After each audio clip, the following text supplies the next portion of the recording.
Hi, welcome back. പുതിയൊരു വീഡിയോയിലേക്ക് സ്വാഗതം. അപ്പോൾ കൊട്ടിയൂർ ക്ഷേത്രത്തിനെ കുറിച്ചാണ് ഇന്ന് പറഞ്ഞിട്ടുള്ളത്. എല്ലാവരും കേൾക്കണേ.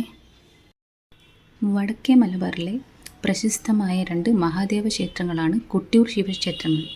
കണ്ണൂർ ജില്ലയിലെ കൊട്ടിയൂർ ഗ്രാമത്തിലാണ് ഈ ക്ഷേത്രം സ്ഥിതി ചെയ്യുന്നത്.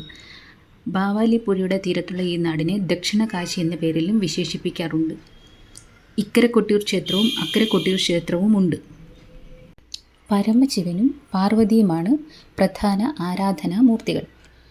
പുരളിമലയിലെ കട്ടൻ രാജവംശം ഈ ക്ഷേത്രവുമായി ചരിത്രപരമായ ബന്ധം പുലർത്തുന്നു. അതിനാൽ ഈ സ്ഥലത്തിന് ആദിമത്തിൽ കട്ടിയൂർ എന്ന പേരായിരുന്നു. കാലക്രമേണ ഇത് കൊട്ടിയൂർ എന്നായി മാറിയതാണ്. 27 ദിവസം നീണ്ടു നിൽക്കുന്ന ഉത്സവമാണ് ഈ ക്ഷേത്രത്തിൻ്റെ പ്രത്യേകത.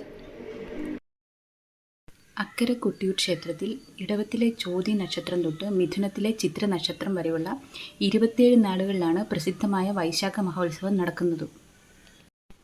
ഭവലിപ്പുഴയുടെ വടക്കേ തീരത്ത് തിരുവഞ്ചിറ എന്നറിയപ്പെടുന്ന ഒരു ചെറിയ പുഴയുടെ നടുവിൽ കൊട്ടിയൂരിലെ പ്രധാന ആരാധനാ കേന്ദ്രമായ ശിവലിംഗവും പരാശക്തിയുടെ സ്ഥാനമായ അമ്മാറക്കല്ലും സ്ഥിതി ചെയ്യുന്നു. അക്കരെ കൊട്ടിയൂർ ക്ഷേത്രത്തിൽ ശിവലിംഗം സ്വയംഭൂവാണെന്ന് വിശ്വസിക്കുന്നു. ഇളനീർ കൊണ്ടുള്ള അഭിഷേകമാണ് അവിടെ നടക്കുന്നത്. തിരുവഞ്ചിറ എന്നു പേരുള്ള വലിയൊരു തടാകത്തിൻ്റെ മധ്യത്തിലുള്ള മണിത്തറയിലാണ് ശിവലിംഗമുള്ളത്.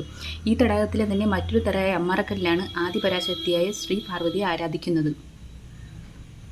തുമ്പയും തുളസിയും കൂവളത്തിലയുമാണ് മണിത്തറയിൽ ഉപയോഗിക്കുന്നത്. ഭക്തർക്ക് പ്രസാദവും ഭക്ഷണവും നൽകുന്നത് മലവാഴയുടെ ഇലയിലാണ്.